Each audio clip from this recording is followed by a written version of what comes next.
Assalamualaikum warahmatullahi wabarakatuh. Selamat pagi semuanya. Alhamdulillah hari ini bertemu lagi dengan Ibu di mata pelajaran biologi di kelas 11. Oke, sebelum memulai pembelajaran, Ibu mau cek kehadirannya dulu ya. Murjia ada? Hadijah? Hafizatus Sa'adah? Siti Nurana? Alhamdulillah semuanya hadir ya. Oke, alhamdulillahirrabbilalamin. Assalatu wassalamu ala asyrafil anbiya'i wal mursalin sayyidina maulana Muhammadin wa ala alihi washabihi ajma'in amma ba'd.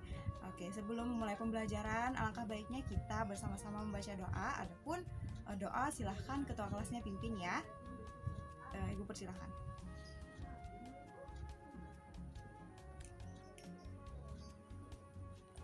Amin amin ya robbal alamin.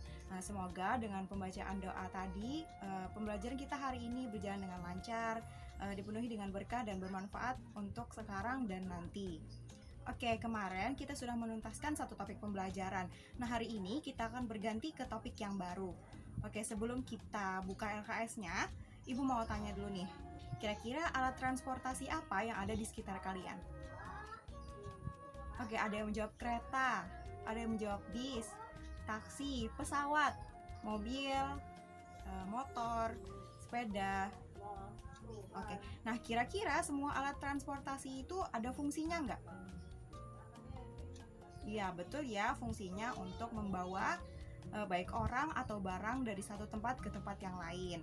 Nah, jadi hari ini kita juga akan membahas yang namanya berkaitan dengan transportasi, tapi transportasi di sini dia itu membawa zat-zat atau nutrisi yang dibantu oleh darah yang dipompa oleh jantung ke seluruh tubuh. Nah, kira-kira ada yang tahu nggak? Kira-kira hari ini kita bahas topik apa?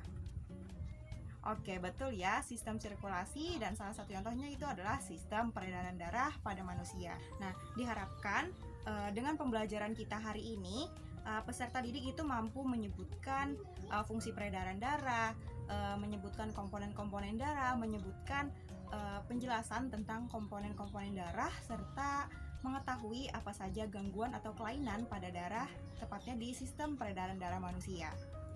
Nah, sistem peredaran darah pada manusia itu disebut juga dengan sistem peredaran tertutup dan sistem peredaran darah ganda. Nah, apa sih itu sistem peredaran darah tertutup? Sistem peredaran darah tertutup itu dikarenakan darah itu mengalir di dalam pembuluh darah. Disebut juga dengan sistem peredaran darah ganda karena dalam satu kali peredaran, darah itu 2 kali melewati jantung. Nah, peredaran darah ini ada fungsinya nggak sih? Jelas ada. Nah, fungsi dari peredaran darah itu yang pertama adalah sebagai transportasi, yang kedua sebagai penjaga suhu tubuh, yang ketiga sebagai perlindungan, dan yang keempat sebagai penyangga atau buffering. Nah, keempat hal tersebut sebagaimana yang Ibu tampilkan pada gambar ya. Nah, selanjutnya dari keempat gambar tersebut silahkan anak-anak amati dulu. Terus dari deskripsi singkat yang Ibu jelaskan tadi, silahkan anak-anak tulis di bukunya apa sih yang terbesit di dalam pikiran kalian tentang deskripsi dan juga gambar yang Ibu tampilkan. Silahkan. Oke, selanjutnya Ibu buka sesi diskusi ya. Oke, siapa yang mau menjelaskan apa sih pengertian dari salah satu fungsi darah yaitu transportasi? Ada yang berani? Betul ya, jadi transportasi di dalam fungsi sistem peredaran darah ini yakni untuk mengedarkan nutrisi ke seluruh tubuh. Selanjutnya ada yang mau menjelaskan apa sih fungsi yang kedua yaitu penjaga suhu tubuh? Oke, bagus ya, benar. Jadi dalam fungsi penjaga suhu tubuh ini berkaitan dengan metabolisme. Nah, metabolisme itu menghasilkan panas. Nah, panas tersebut yang akan menjaga suhu tubuh. Selanjutnya ada lagi nih fungsi darah yang ketiga yaitu sebagai perlindungan. Nah, kira-kira apa sih makna perlindungan dalam fungsi sistem peredaran darah? Oke, benar ya. Ini berkaitan nanti dengan yang namanya sel darah putih yang membantu tubuh dalam menginvasi benda asing ataupun juga nanti dengan pembekuan darah. Betul, terima kasih jawabannya. Oke, yang terakhir nih, kira-kira apa sih makna fungsi dari penyangga atau buffering dalam sistem peredaran darah? Oke, benar ya, ini berkaitan dengan protein yang ada di dalam darah yang itu berguna dalam penyeimbangan asam basa di dalam tubuh, yang dimana melawan perubahan asam basa ini untuk mempertahankan pH optimum darah. Nah, kira-kira ada yang tahu nggak sistem peredaran darah itu terdiri dari organ dan jaringan apa saja? Oke, betul ya.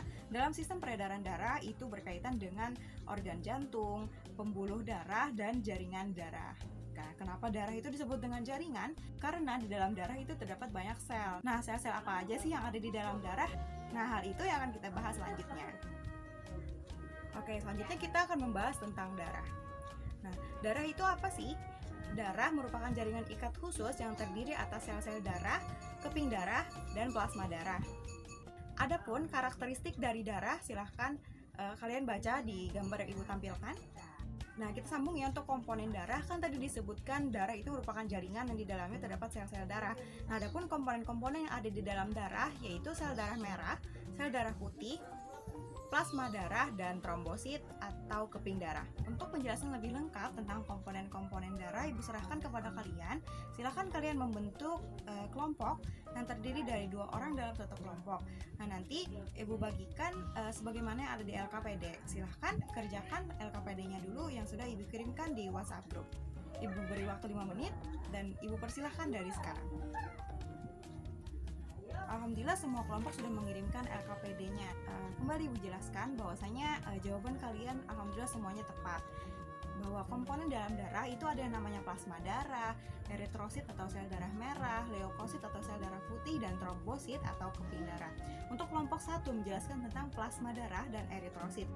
Oke, benar ya bahwasanya plasma darah itu merupakan cairan yang berkarakteristik berwarna bening atau kuning dan memiliki konsentrasi tertinggi yang ada di dalam darah. Dan disebutkan bahwasanya protein plasma ini ada 3 jenis yang utama, yaitu ada albumin, globumin, dan fibrinogen.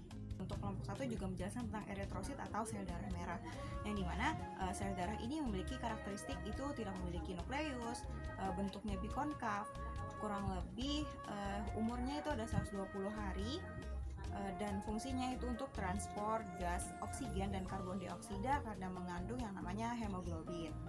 Terus untuk kelompok 2 itu menjelaskan tentang leukosit atau sel tanpa warna, sel darah tanpa warna atau bisa disebut dengan sel darah putih, dan trombosit atau keping darah. Nah, dimana mereka menjelaskan bahwasanya leukosit itu berguna dalam pertahanan tubuh, memiliki karakteristik tidak berwarna, memiliki nukleus, dan memiliki bentuk yang tidak tetap. Adapun mereka juga menjabarkan bahwasanya leukosit ini terbagi menjadi 2, yaitu ada yang granulosit dan agranulosit. Oke, benar bahwasanya granulosit ini memiliki karakteristik sel darah putih yang memiliki bintik-bintik seperti itu. Dan contohnya itu ada sel darah putih yang memiliki ujungnya fil seperti basofil, neutrofil, dan eosinofil. Sedangkan untuk agranulosit itu artinya tidak memiliki granula atau tidak memiliki bintik-bintik. Mereka contohkan itu ada monosit dan limfosit.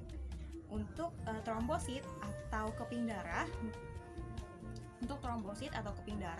itu memiliki karakteristik juga tidak memiliki nukleus, berguna nanti dalam proses pembekuan darah, dan juga bentuk dari trombosit ini itu seperti cakram. Terima kasih atas pengerjaan tugasnya. Alhamdulillah semuanya bagus. LKPD-nya nanti Ibu periksa dulu, dan jika ada kekurangan akan Ibu tambahkan sedikit dan akan Ibu kembalikan ke kalian sebagai bahan pelajaran ya. Oke, selanjutnya kita akan masuk ke submateri selanjutnya, itu tentang gangguan yang ada pada darah di dalam sistem peredaran darah. Oke, selanjutnya kita refreshing dulu nih. Ibu akan tampilkan atau Ibu akan memandu kalian dalam sebuah game. Nah, anggapnya kalian adalah seorang dokter yang akan mengidentifikasi penyakit apa yang terjadi pada gejala seorang pasien. Nah, yang pertama itu ada, Ibu langsung aja ya. Untuk gejala yang pertama, saat diperiksa, seseorang memiliki jumlah sel darah merah atau hemoglobin yang berada di bawah normal. Nah, kira-kira penyakit apa yang mereka idap? Silahkan. Oke, betul ya, jawabannya anemia. Nah, anemia ini Ibu kembalikan bahwasanya gejalanya itu akibat seseorang itu memiliki jumlah sel darah merah atau hemoglobin yang rendah. Nah, anemia ini juga ditandai dengan hematokrit atau persentase eritrosit di dalam darah itu rendah. Oke, kita lanjut ke pertanyaan yang kedua. Nah, yang ini berhubungan dengan pertanyaan kedua ini berhubungan dengan pembukuan darah yang mungkin akan kita bahas di topik selanjutnya ya. Nah, di sini gejala yang ditimbulkan oleh seseorang adalah proses pembukuan darah pada pembuluh darah yang cedera atau pada pembuluh darah yang terbuka. Nah, itu pendarahannya itu sulit disembuhkan atau sulit dihentikan. Nah, kira-kira ada yang tahu ini penyakit apa?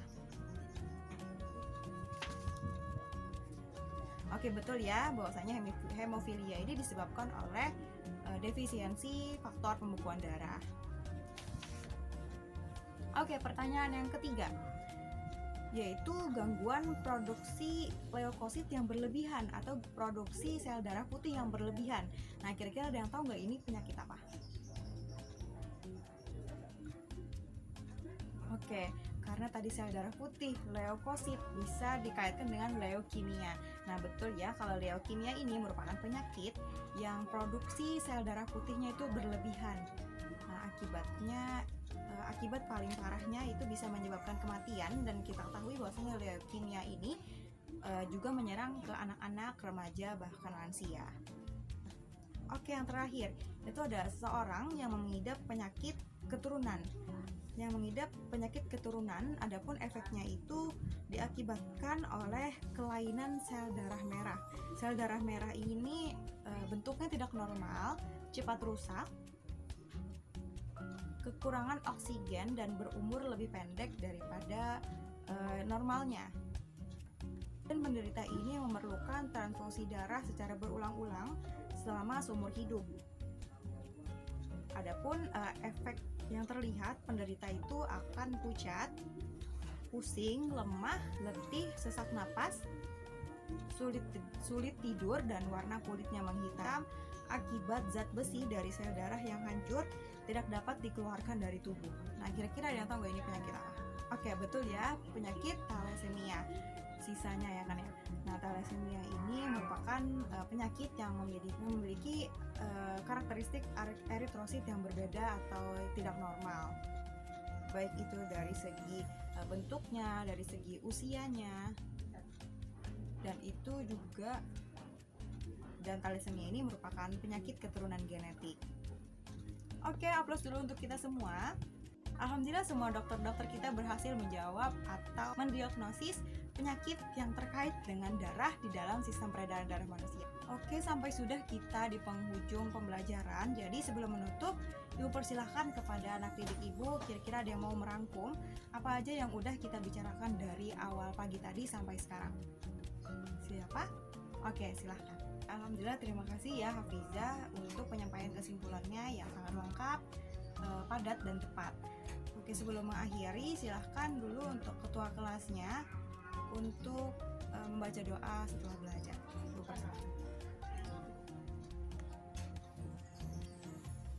Amin amin ya rabbal alamin. Semoga pembelajaran kita hari ini mendapat berkah ya. Sebelum menutup pertemuan kita, Ibu akan memberikan tugas secara individu terkait materi kita yang terakhir, yaitu kelainan pada darah dalam sistem peredaran darah. Nah, tugasnya itu membuat mading atau poster, terserah kalian. Kalau mading itu bisa ditulis tangan, kalau poster itu bisa pakai aplikasi seperti Canva, PixArt atau apapun. Membuat mading atau poster edukasi dengan tema upaya dalam menanggulangi kelainan pada darah yang berkaitan dengan teknologi, dan tugas ini diberikan secara individu. Nah, tugas ini nantinya dipresentasikan kepada kawan-kawan di pertemuan selanjutnya. Jadi Ibu persilahkan kepada anak Ibu untuk menyelesaikannya selama 1 minggu dari sekarang. Oke, terkait tugas bisa dipahami ya.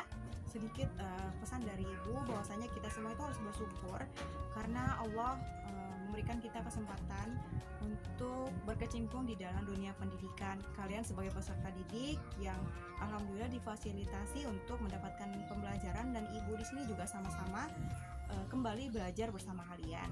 Karena kalian sebagai peserta didik dan kalian masih muda, Ibu sarankan untuk memanfaatkan waktu sebaik mungkin baik itu untuk mencari literasi, membaca buku, dan hal-hal positif lainnya. Karena dengan menyukai membaca buku, kalian akan penasaran, dan dengan penasaran kalian akan mengetahui lebih banyak, dan dengan mengetahui banyak hal kalian akan menyadari bahwasanya kita tidak mengetahui apa-apa. Terima kasih untuk anak-anak ibu partisipasinya pada hari ini. Alhamdulillah semuanya semangat ya. Mohon maaf kalau ibu ada salah-salah kata, dan topik selanjutnya kita akan membahas tentang pembukuan darah.